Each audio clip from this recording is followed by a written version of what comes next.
Welcome everyone to Tech Tactics Live, episode 77. It feels like we haven't been here in PCA's garage for quite some time. We were at Porsche Parade, and we were at Rod Kraft's garage, Griot's garage, and but now we're back, and we've got Rob here. First time. No, is this your first time here? It is. First time in Tech Tactics. Tech Tactics Live in here, yeah. But I think you've been on the line. For other shows. Yeah, but first time live in the studio. So for those of you that don't know Rob, Sass, he's Porsche Panorama's editor. I'll introduce my next guest here shortly, but I want to let you know that today we're going to be talking about the Porsche market after Monterey Car Week. Let's do a little bit of housekeeping. Without Pirelli, none of this would be possible, so thank you for their sponsorship. I would like to remind you to please like and subscribe and comment. We are always trying to reach that goal of 100,000 subscribers, and currently we're about 77,000. Yeah. So we're on our way. So let me introduce our guest. Really doesn't need an introduction. He's what we call our PCA evaluation expert. He's like our guru of all Porsche. He's like whatever, a savant. Choose your cliche. I think business-wise, we have to say that SME. he's the owner of the Columbia Valley Luxury Cars, and he helps people find and sell cars. So Nathan Merz, welcome again. Thanks for having me, Vu and Rob. All right, so let's throw up the agenda and let people know what we're going to do. So Nathan's going to share with you what condition numbers mean, and then we're going to go through 10 auction cars that happened and went through last week, and then what does the Monterey auctions tell potential buyers and sellers. So if you allow me to kind of start, gentlemen, we get calls all the time at PCA headquarters about how much is my car worth or what car should I buy, and guess what? We don't have a crystal ball here at PCA, but what we do is we go to a lot of events. We have experts like you two that kind of monitor what's going on in the market, and we can make our best guess, right? Right. And Nathan always likes to point this out. Yes, we're talking about valuation, but what's most important about car ownership, Nathan? Driving, loving, and enjoying your car. Exactly. And if it happens to do well down the road when you're willing to let go of it, that's just icing on the cake. Don't sweat it too much. But having said that, though, let's talk about the condition rating that you'll be referring to when we go over these cars. So 1 through 4. And what does that mean? Yeah, let's talk a little bit about this. So basically, a number 1 car is the finest example of a given car in the world. So it's a car that's going to win overall judging at Parade. It's going to place at Pebble Beach. It is generally the finest car of its type. The best way to think about this is you don't own a number 1. I promise you that. The way a number 1 happens is you start with a number 2, which is already an outrageously nice car, and you spend cubic dollars, money, time, and effort to make it a number 1. A new car out of the factory is not even a number 1, as crazy as that sounds. So that's a number 1. A number 2 car, this is a car that literally stops traffic at your local car gathering Porsche event. It's generally the nicest one you've seen of a given car. It's going to do well at Parade, any of the typical events. It's an outrageously good car. The one thing I don't like about this 1 to 4 scale is human nature says most people think of themselves as honest. They'll say, well, gosh, I don't have the best car in the world, so it's not a 1. Well, it's not the worst, so it's not a 4. So therefore, it's by default a 2. Well, that's simply not true. The majority of the cars that are owned and used by PCA members, as they should be, are legitimately a 3. So a number 3 car is a car that's owned and loved and shows light evidence of use, right? You might have a rock chip here or there or a little crease in the driver's seat, but it's a car that someone likes and loves and maintains. This is not a neglected car. This is quite a good car, but one you could take on a PCA club drive. You could, heaven forbid, let your 17-year-old up-and-coming enthusiast friend drive it. It's a great car. A number 4 car, this one's always a little tricky because a lot of people think, well, this is the lowest number, so therefore every car that's not a 1, 2, or 3 is a 4. A car can be a lot worse than a 4. We just don't evaluate them from a collector's standpoint as anything lower than this. So a 4 is a running, driving, usable car. A typical car you would find for sale on Craigslist, Facebook Marketplace, and the like is a typical 4. This is just a car that's driven and used and enjoyed. There's nothing wrong with a 4. but it's could use some update and some sympathetic cleanup and that sort of thing. But actually, some of my favorite cars to talk to owners about are 3s and 4s. All right. So let me remind those that are watching live tonight, I'll be monitoring on my laptop, on my phone. There's a live chat area, so if you have questions for either of our guests, I'll monitor that. Before we get into the cars themselves, let's talk about across the 5 auctions they had last week. I think the number that people have been reporting is about $400 million traded hands. And what does that mean? Well, that's a pretty large number. That's almost $500 million. That's probably bigger than the GDP of certain island nations. But last year, I think it was about 468 million. So it's a little bit less than last year. The sell-through rate for Porsches last year was about 78%. It was about 68% this year, according to Hagerty. And I think there were about 15 more Porsches on offer this year than last year. So more Porsches for sale, fewer sold. And so in the past, in auction house, what's considered a good sell-through rate? You know, I think anytime you get up around 80% or more, that's really what they consider getting into the ideal zone. Okay, so if we drew a conclusion from just what you just said, from 400 to from what was 473, more cars available, if we just looked at that specific spot, then perhaps things are getting soft. But let's bring up the cars and talk about them individually and see where we end up. So the very first one, I believe it is a 2019 Speedster. Beautiful car. Is. Nathan, Maritime blue. what do you think about this one and how it did? Well, this is a really interesting one, and I'm thrilled. I got to give a shout out to our technical guy, Manny, for picking this car for discussion. You couldn't have picked a better car to start with. First off, it's a gorgeous car. If you're not familiar, the 991.2 Speedster essentially is a GT3 Touring open version, right? So it's really the first time Porsche offered a true GT car in an open configuration, or a modern GT car, I should clarify. And so it's pretty limited production. Not incredibly limited, but somewhat limited. And this particular car finished in a shade, of course, that debuted for the 964 era in Maritime Blue. Great color on this car. But this car is really interesting because this car, if you follow the market, was listed on Bring a Trailer back in early February of 2023 by sort of a well-known power seller named WOB. And he usually does quite well with cars. And this car, believe it or not, went reserve not met in February for 367.5. So a pretty solid number. Where this gets interesting is a lot of people have said to me, well, Nathan, with these online auctions, they're really, putting the screws to the actual in-person auctions. Why would you list it at an in-person auction? And this car is a perfect reason why. Nobody online was willing to pay more than 367. And what did this car do? Another $210,000. 582.5. So you're looking pretty darn smart to have listed this car with RM Sotheby's to put an extra $200,000 in your pocket. Right. I think seeing this car in person was the difference. As Nathan said, it's a somewhat rare car. I think they built 1,948 of them. So it's not, it's not a super rare car. But Nathan, this is almost getting to be 911R money at $585,000, right? It's an interesting one for me. I've always thought these cars were kind of held back aesthetically. I think to a lot of people, you can make a pretty compelling case that you could buy, for example, a 718 Spider for a third the money. And while it's not this car, it makes a pretty compelling argument for a third the price. I think in some ways that's what held these cars back a little bit. The other thing that's interesting is I sold a very similar comparable car at the Broad Arrow 75th anniversary Porsche sale that we were involved in. And my car was a paint sample Bahama yellow car. And I hemmed and hawed about where I should list that car, and it had around 900 miles. And I picked the Porsche sale. I thought it'd be a fun venue. And my car did 417. So kind of split the difference between what this car didn't do on Bring a Trailer and what RM did in Monterey. So that tells me a climbing market. Although I would argue Maritime might bring more of a premium than Bahama Yellow might.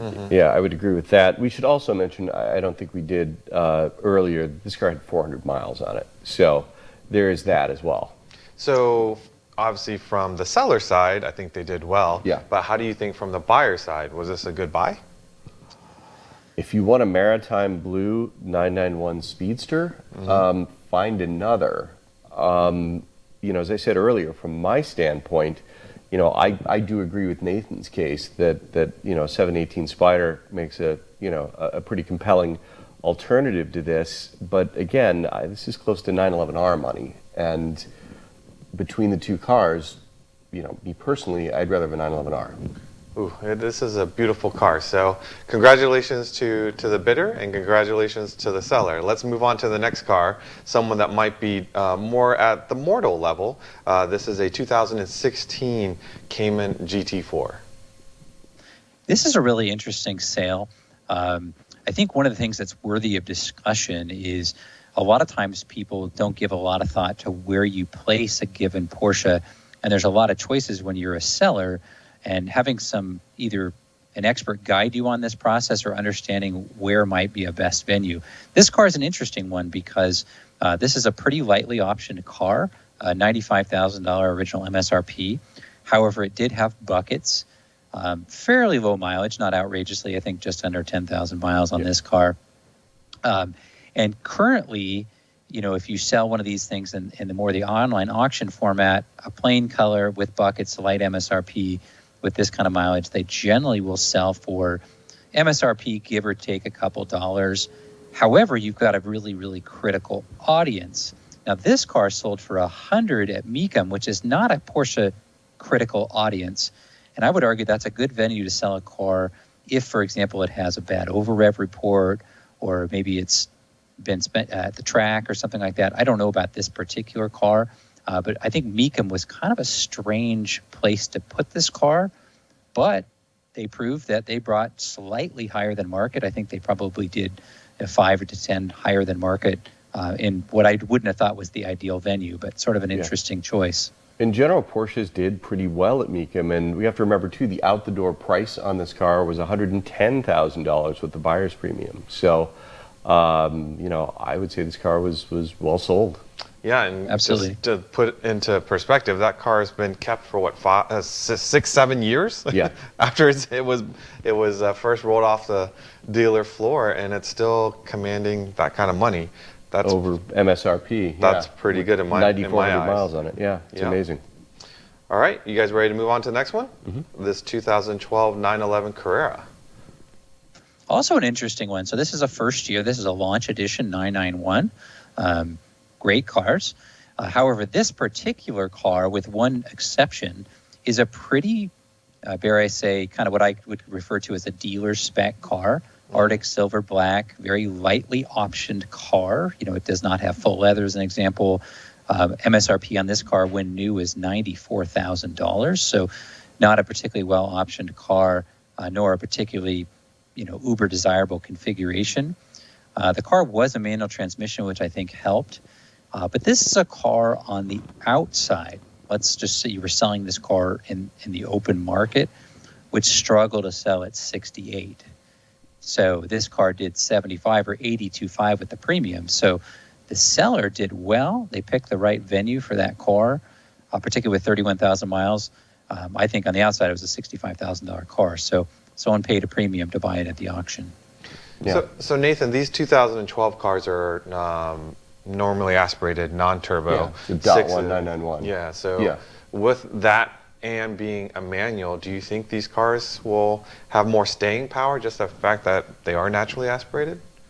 The way I look at 991s is they made a lot of them. It was a very successful car for Porsche. It's a wonderful car. So I think that has it going for it. I think what's going to hold some of these back is that you got to remember in 2012, 13, 14, the economy wasn't quite fully recovered from the Great Depression.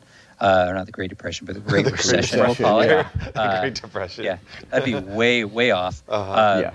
And so a lot of these were kind of just, the dealer ordered the car, or Porsche pushed it to them. So a lot of enthusiasts would probably bypass this car just because it doesn't have a lot of visceral draw in terms of the options or the configuration.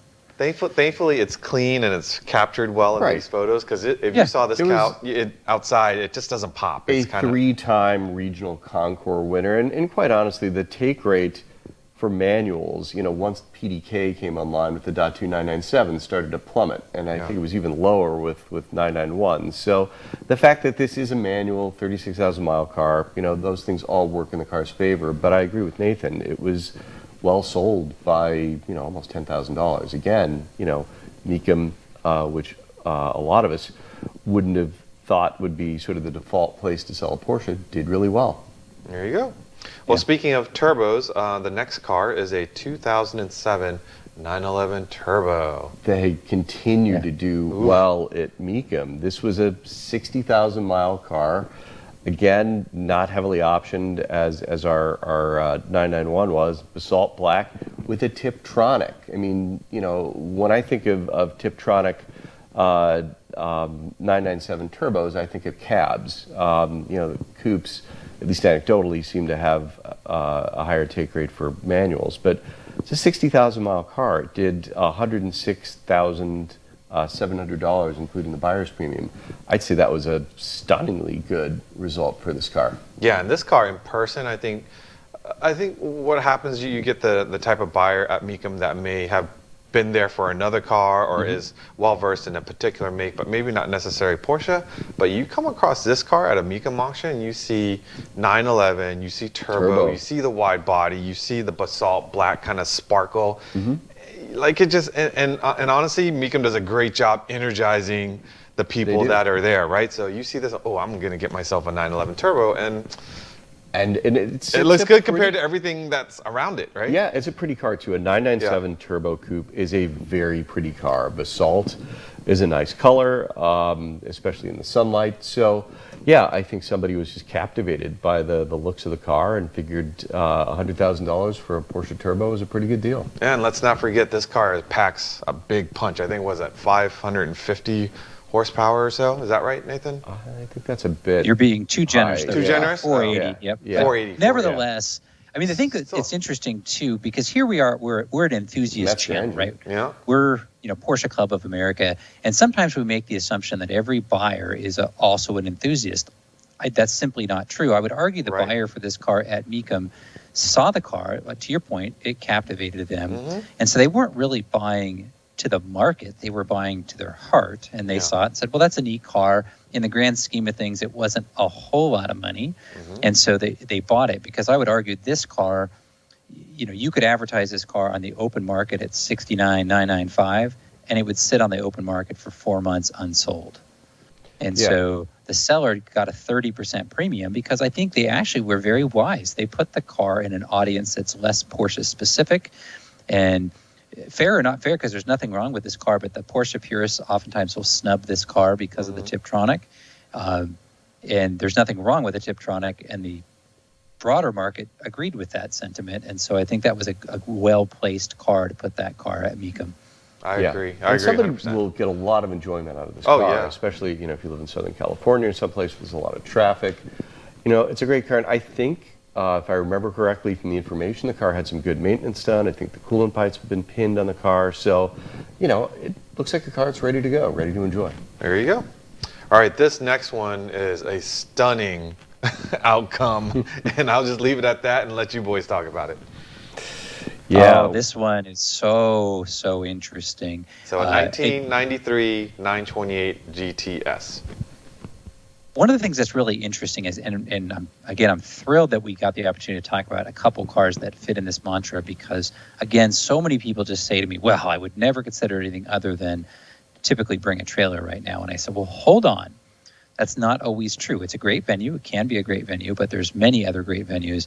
And this car is a really, really good example of that, because you look at this car, it's a 93, although it's really should have been a 92. It's an April 92 built 928 GTS. It's black, which is a very common exterior color. It has classic gray interior, which generally will sell at a slight discount to like black as an example. 19,000 miles, so quite low, but not, extraordinarily so. Very nice car, very well presented, all original except for a little bit of paint work on the roof. This car, as an example, actually sold on Bring a Trailer back in October of 2020 for $115,000. The same And car or a car like The it? same car. Same car. car. Wow. Okay. So the buyer of this car did quite well.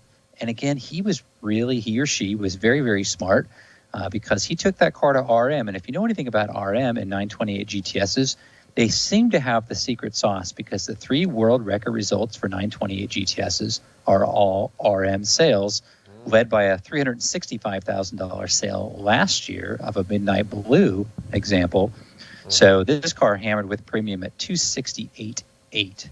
Wow. So it more than doubled in price in the last 2.5 years.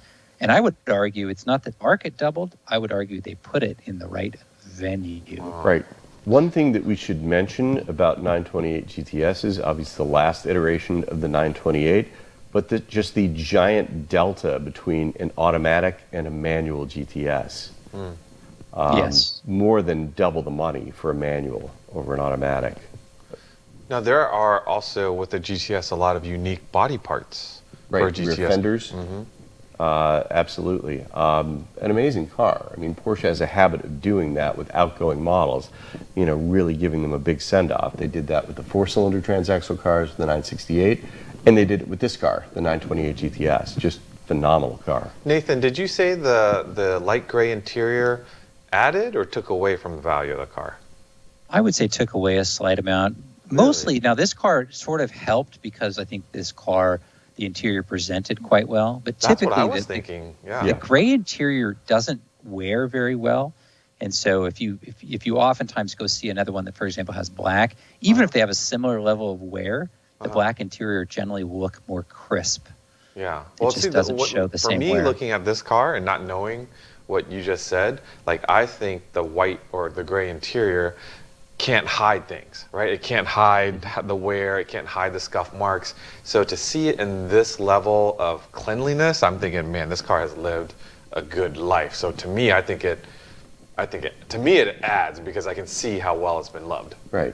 Yeah. I We mean, had a color shot of combo this is car. always an interesting one. I mean, because black as an exterior color is so common, I think that would probably held it back more than the interior. And I hate to say that because 268, nothing held that car back. I mean, that's an unbelievable number. So I should be careful. But for example, had this car been a more unusual exterior color, like Wimbledon green, or had a red Raspberry interior or metallic. something, I think it could have seen even a higher number. We would have seen 300, you think? With the I think unique so. color? Yeah, I think so. That's so crazy. It's hard for me to wrap my head around 928 Yeah.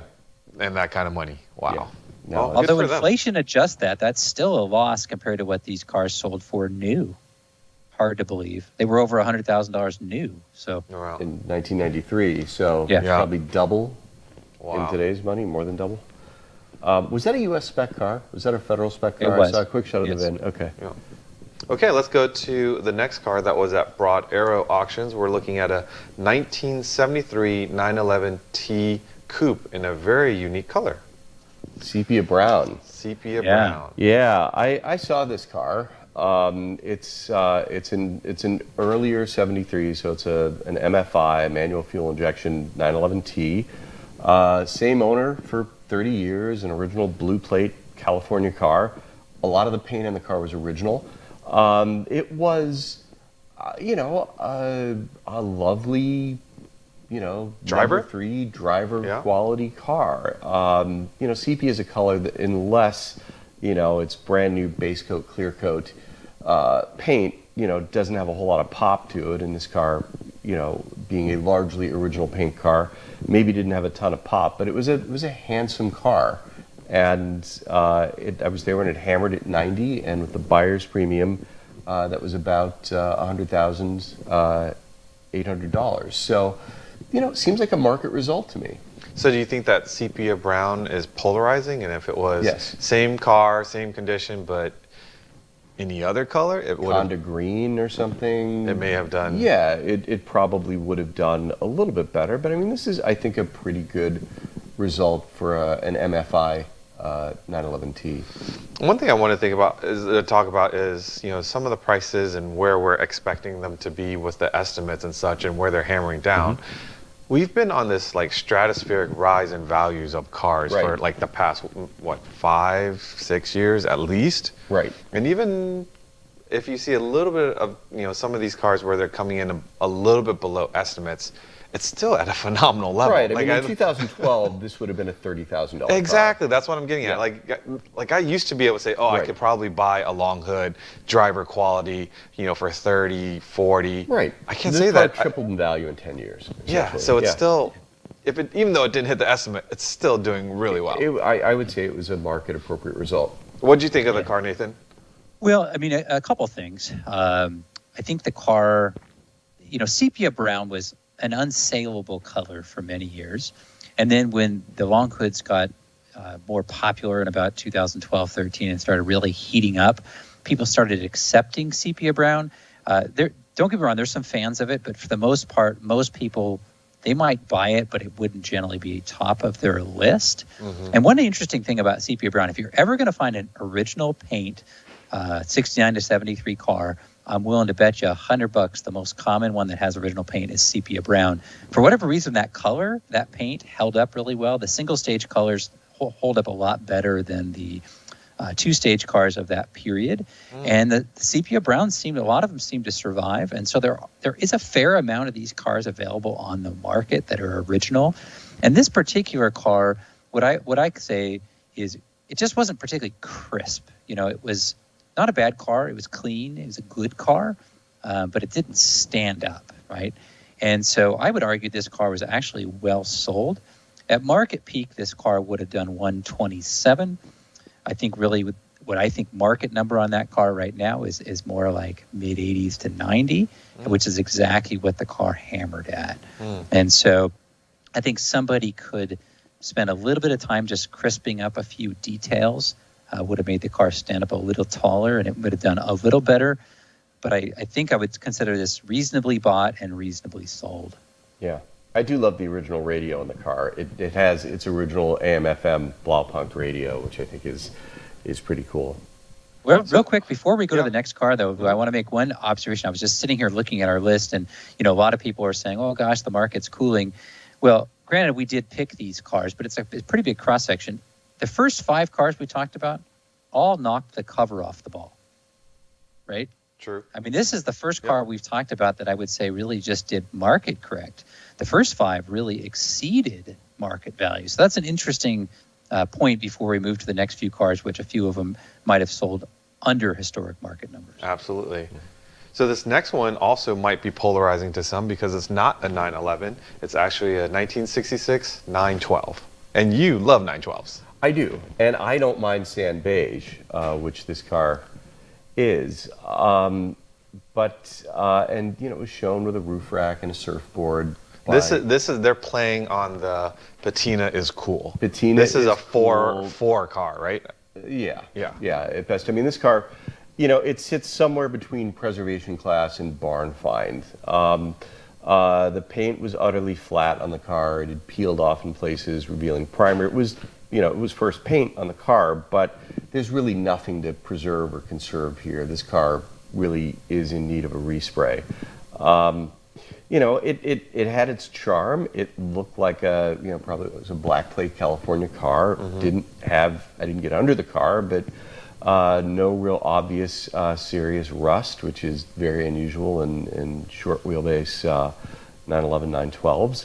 I mean, it was just sand beige 912 in need of a respray with a cool roof rack. I would beg to differ with you in terms of the respray. I think a vintage looking with patina, go to the beach. You're looking at the edges of the car, and there's no rust on it. No, but what a great driver, and not have to worry about it is, and you nicks could and drive bumps. But to me, it goes beyond patina. I mean, the paint was dead, and it was actually, flaking off. I would rock it just the way it is, and to be in a vintage Porsche for $40-some thousand. $52,200 with the buyer's premium. Nathan, am I wrong? No, you're not wrong. I mean, everyone has to see what speaks to them, and I could see how this car speaks to someone. I look at this car, and what I would say actually is they were a little confused and they didn't pick the right venue or the right path. Well, what do I mean by that? Like that the roof rack and the surfboard was kind of the right start. I sort of don't like it because it feels forced and Instagram worthy for me. But frankly, if I was going to advise someone, if you're going to go that route, if you are, then I would have put period stickers on there and I would have gone all in on that mode. They kind of just did it halfway. To me, throw some, I think they were probably stickers worried about going too far because it's that right. It was that gooding, right? So it's like you want the coolness, but you can't try to look too cool. Right. And I would have sold this car. Now, this is a car I would have sold on Bring a Trailer. I would have done a little bit more hipster demographic look. I would have taken photos more in an urban environment, right? And I would have put like a dog in the passenger seat and probably done that whole thing. And I think it would have done better on Bring a Trailer because the demographic skews a little bit younger and they're willing to kind of rock that look, which is fun. Yeah. And speaking of dogs, my tan Greyhound would look super in that car, the sand beige. But the other thing that I just didn't get is I'm usually pretty good with vintage European plates, but I have no idea what the origin of those plates. Were they Dutch? I have no idea. To me, that car looked like a black plate California car, like it should be rocking, a pair of well-weathered California black plates, and I have no idea, what those European plates are, and no European plate, screams rust-free original car to me, but it's small detail, but I'm with you, Nathan. I think there are a lot of things that could have been done to the car to bump up the appeal. Our next car is also a 1966. Now this one is a 911. Yes, I beautiful this car shade. Very closely I love this at car. Broad Arrow, Aga blue. Yeah. But interesting. This is also not a Condition 2 car. This is a Condition 3 car. So 3+++. 3++. Yeah, okay. This car had a lot of appeal, a lot of pop. From what you could see in the underside, it was pretty crisp. So clean. I mean, the muffler looks very nice. Even the license plate bracket, shiny and bright. Really, really appealing car. I love Aga Blue. I like 66s a lot. I like the unique touches they have, the wood dashes. It was a very, very pretty car that hammered at $140,000. I think it had a pre-sale estimate of over $200,000. And I think Nathan has some pretty good perspective on this car and why it sold for what it sold for. Yeah, $200,000 to $250,000 was the pre-sale. Yeah, this is an interesting one, and this one, if we just talked about this one sale, then we would make the proclamation that the sky is falling, the Porsche market is crashing, and we all better go out and buy first generation Mazda RX-7s as a salvation or something. Or a 240Z. And that's simply not true, as much as I like a good first generation RX-7. This one's interesting. Okay, so this particular exact car sold at the Bonham's Monterey sale in 2022, so exactly 1 year prior. And this car sold exactly a year ago for $224,000. Whoa. Whoever the purchaser was drove the absolute wheels off the car in the last year. They put, can you believe this, 79 miles on the car, so they just drove the wheels off of it. Didn't calculate the cost per mile here? And they spent over $1,000 per mile. You did because do that. Once and they didn't even get to really enjoy it. They lost money and they didn't get to enjoy it. That breaks my heart. That really is a sad. So this Anyways, is keep going. somewhere around a $90,000 loss to the owner. So this is a tough pill to swallow. And so a lot of people say, well, gosh, this really portends a crashing of the market. Well, what happened? So the way I look at this car is I would argue that last year, this car should have sold for $170,000 to $180,000. And for whatever reason, there was the two right bidders, the right enthusiasm in the room. This car did $224,000. So I would argue they overpaid last year. And I think this year, the right two people, you had kind of the opposite effect, weren't there. I do think the market for these cars has cooled. If there's any market segment that has cooled probably the most in the 911 world, it is the short wheelbase and the long wheelbase cars. So the late 64 to 73 cars, particularly cars that are, I would say, good to even quite good. They're not exceptional. The truly exceptional stuff is done just fine. But this is one of those cars where it presents nice, it's well done, but it's not world class. And so the right people just didn't show up on that car.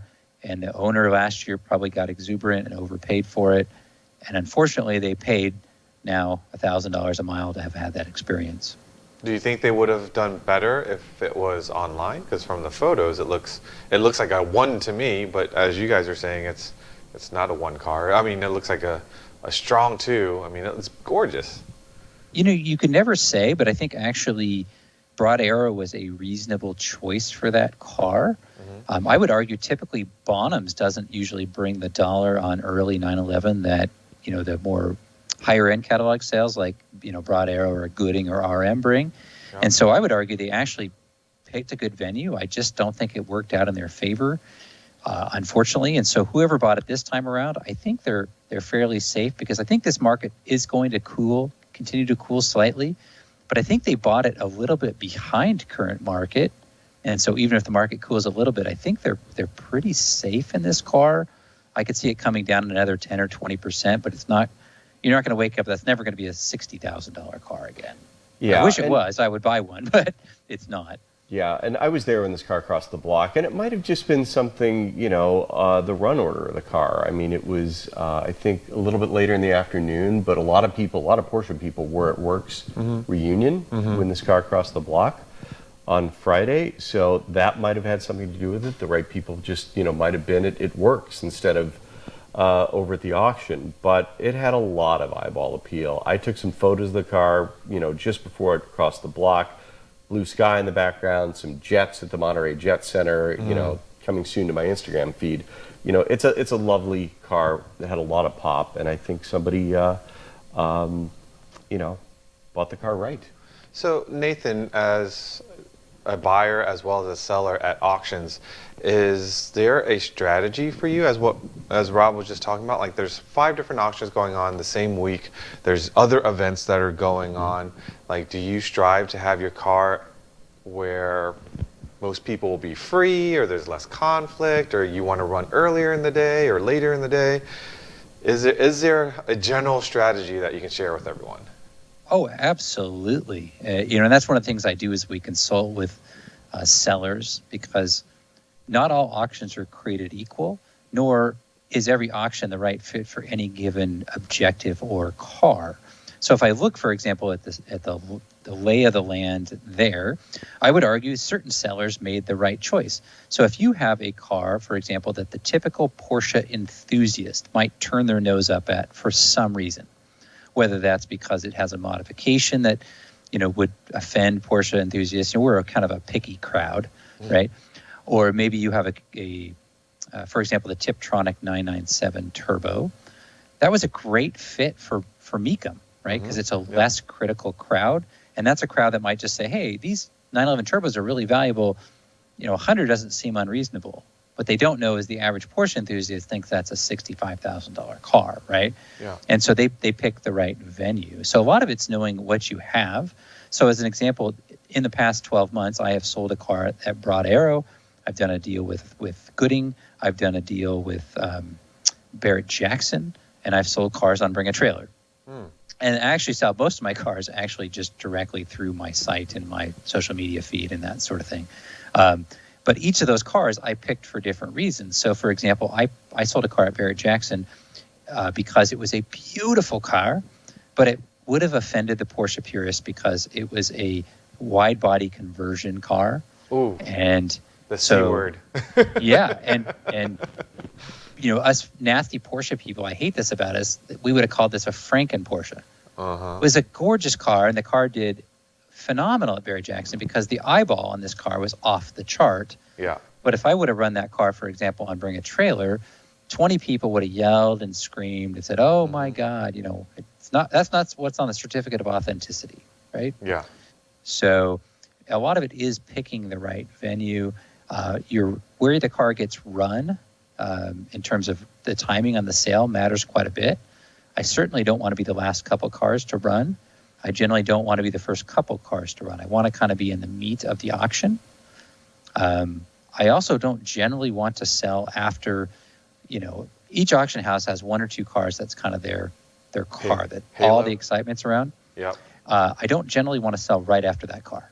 Because if you've ever been in the room, let's say they sell a $10 million car, everyone claps and cheers, and then everyone leaves the room. They go take a restroom break, they grab a beer, Your car comes and up. the auction just comes out of the room, and no one even sees it because everyone's standing up and jostling around in their seats. So that matters quite a bit. So tell me about reserve versus no reserve strategy. I am a big no reserve fan, particularly right now if you have a market that I would categorize somewhere between slightly cooling and level. Because what no reserve tells the people in the audience, whether this is online or in person, is that you're actually a seller. You're not a dreamer. You're not an advertiser. You are a seller. And there's something that says emotionally people engage. When they see a car and they say, oh gosh, this guy's a dreamer. He thinks it's worth $200,000. They don't engage. But if they sit there and they see the bids only at $50,000, they say, oh, maybe I could buy this car. And they engage in it in a certain emotional fashion. And what the data will actually show you is that cars that are sold no reserve, on average, sell for a higher price than the exact same car that sells with a reserve. So I'm trying to think, every car that I have owned, that I have sold in a public venue, I have sold no reserve. Okay, one more auction question for you, because this is a term or maybe a way to separate the cars after they've come across the block. And I was at Mecum, and it's the term of the bid goes on, and where the car did not meet its reserve and was pulled out into the field, and all the cars that didn't meet the reserve were in a particular area. I assume that's because additional negotiations are going to happen after the sale. Yeah, and some cars sell post-block. It's not uncommon. Basically, at that point, you're negotiating with the auction company and as an agent for the seller, and if there's a meeting of the minds, we can come together. Car sells post-block. So do those sales count in the sell-through? Or Yes. is it only, they do count as a sell-through? Okay, gotcha.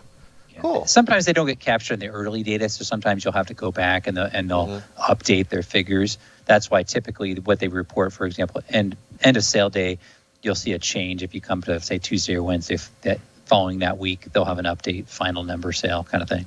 Yeah, I have to tell you, being involved with the Classic Club Coupe sale at PEC Atlanta and being up there, watching the bids grow, it was the longest 8 minutes of my life. So I don't know how you are able to do that on such an often basis. You just get used to it. It's what you do. All right, well, let's talk about the next car, which is a car that I wish to have in the near future, and that is a 356. This one happens to be one of the later iterations that most people want because it's really drivable. Manny will tell you that the C is one that you can really drive on modern day roads and enjoy it. And here is a 64C that went unsold. Right, and we were talking earlier about conditions, and I think this car is an example of a 4. If you look at the car, even in the pictures, a lot of these things are apparent. It had some sort of a light hit in the front. The front bumper's tweaked. The engine compartment was not clean, not detailed. The firewall insulation was kind of coming apart. I don't know this for a fact, but I wouldn't be surprised if this car were a color change, if it maybe started out as champagne yellow or Togo brown or something, because it's, black 356Cs are not particularly common. The exhaust was not in stock, so the holes in the overriders in the rear where the exhaust pipes are supposed to come out are empty. Yeah, they're empty. Yeah, and got like some kind of empty or Bursch exhaust or something, snaking around under the rear bumper of the car. The passenger door fit was off on it. There are a lot of little and some larger things on this car that, a fairly discriminating buyer might be a little bit put off by. So, but from 20 feet, it's a shiny black 356 coupe. Man, I tell you what, I'm definitely going to have to bring you two when I go buy my 356 because I look at this thing and I'm in love. It is just a cool looking car and the way it sits in the photo. And all the things that you're pointing out, I see and I understand how you picked it out. But in the back of my mind, well, if I can buy it cheap enough, then I can fix the exhaust and that bumper, I can just kind of tweak it back up and have myself a 356. I mean... Also be aware none of us got underneath this car either. So whatever, any repairs that may be done to the pan, thank you in advance for keeping me from buying something that I'm going to get over my head in because I want one so bad. And I think that's what happens with a lot of buyers, that they've dreamt of having whatever model, and they go and this one will be sold because there's no reserve. And it looks to be, to me, at 75,000. If it was bidding at 40, 50, 60, I'm like, I'm a player in that. I'm a player. This car had a reserve, and it was a no sale. It was bid up to $75,000, and it was a no sale. Yeah. So that's a perfect example to me.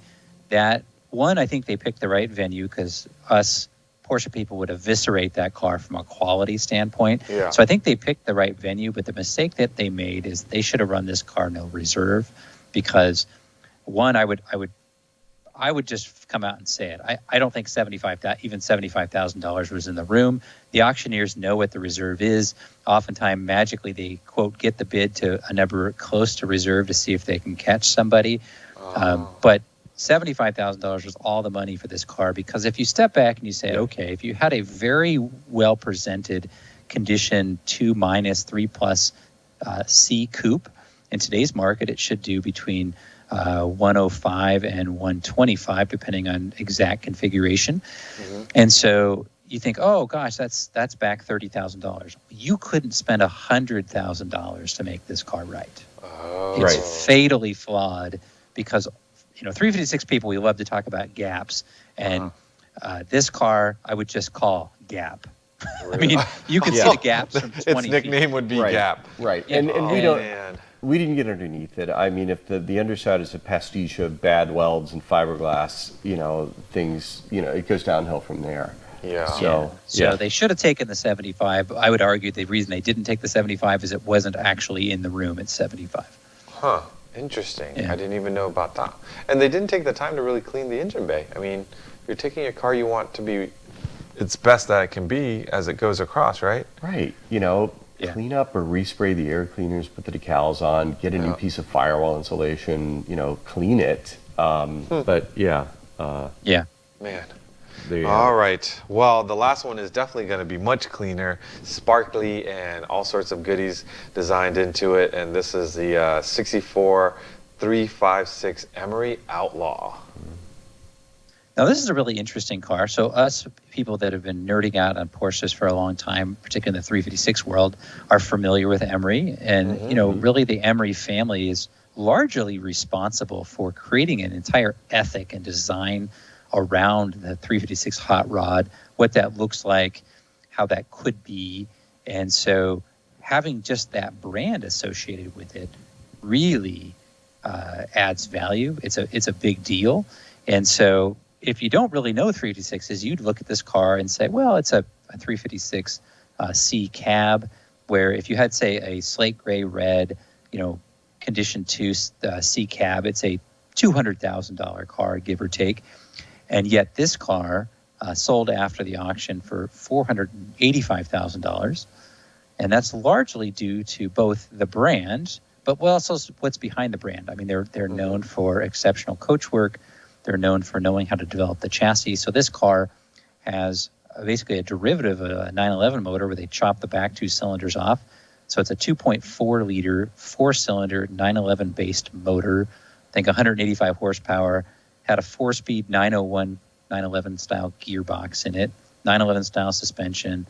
And yet they kept the aesthetics pretty stock. I mean, for those of us who know these cars, we know, okay, they added the center fill hood, they added the mirrors, they added the straps, obviously the wheels and the stance is different, but it's a pretty subtle build, so someone has to kind of know what they're looking at. But But the market spoke. I mean, this is a $500,000 356. Wow. So I have an opinion. I think Rob and I talked about this earlier. Both of us did. So I love Rod. I love what the Emory family has done, and I love Outlaws. But I think this kind of has like an identity crisis, because when you think of an outlaw, you think you think A Coupe, you think stance, you think crazy motor. Yeah. But this looks like a beach tour. Yeah.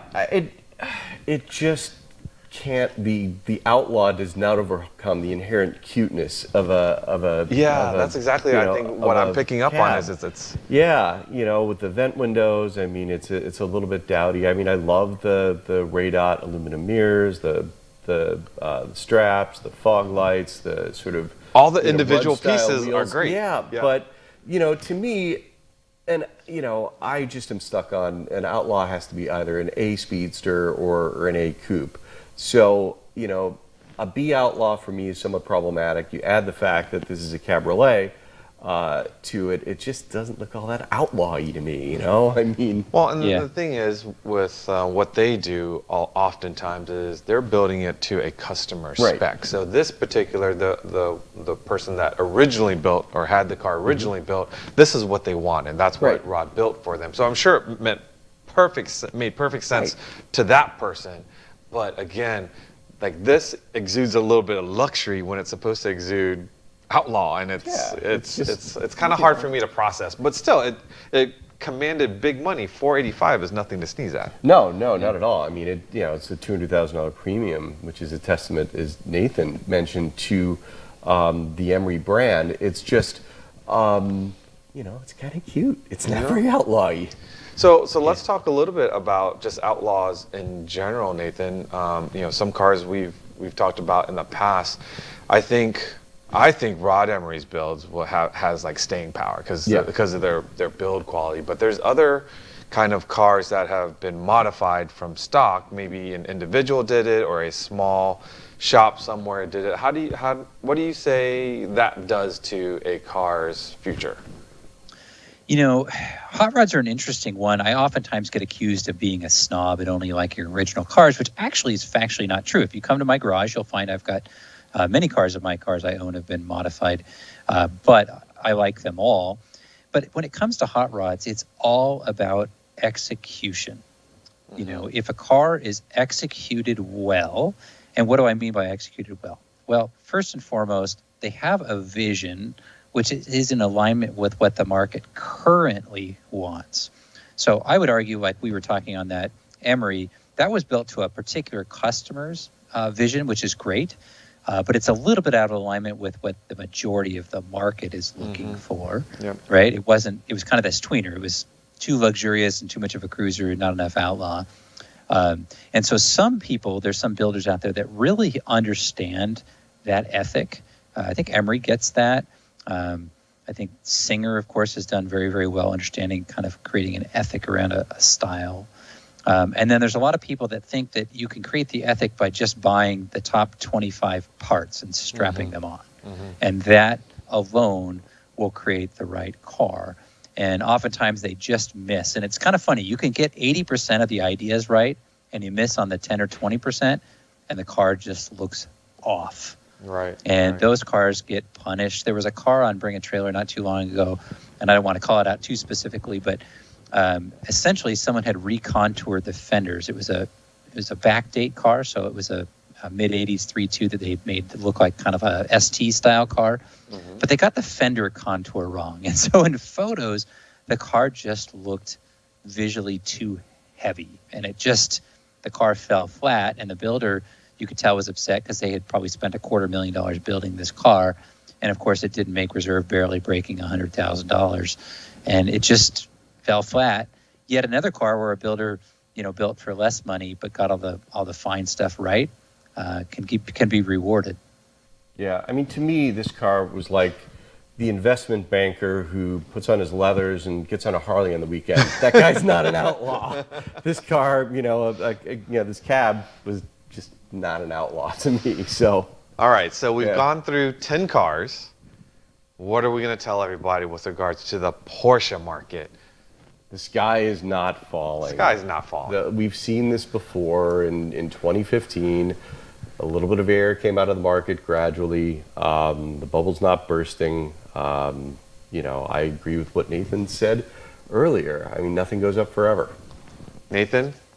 I mean, a couple things. I think that I would agree that the overall market, we're going to enter a stage where it's going to be somewhere between a level and a slightly cooling. However, I think we will still see some very high record sales, and those will be cars that are truly world-class, whether that be world-class original cars or world-class execution of hot rod or customized cars.